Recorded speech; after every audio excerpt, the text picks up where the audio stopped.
Hi, I'm Roy from Roy's Garage. Today I'm going to be working on a 2006 Honda Accord 2.4 liter automatic. I'm going to show you how to replace the cabin air filter.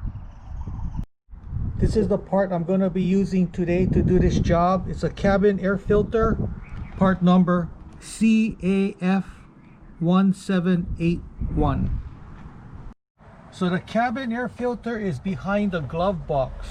So what I need to do is open up this glove box, and right over here, this arm, I'm going to have to push it forward to release it.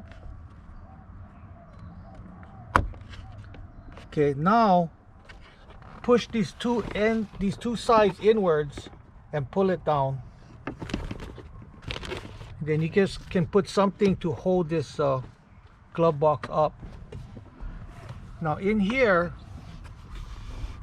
the filter is right in here, so I'm going to have to push these two tabs inwards, this one and over here, and then pull this whole thing out.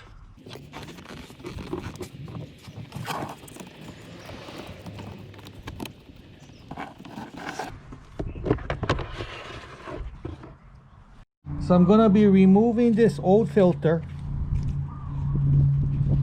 and then I'm going to be putting this new one in. If you notice, there's an arrow.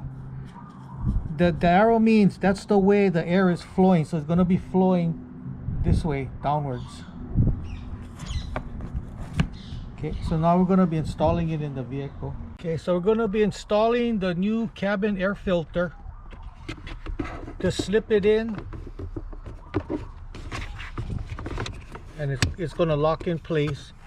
Now we're going to be putting the glove box back on, and then this little rod, you just hook it back on, just pull it towards the back,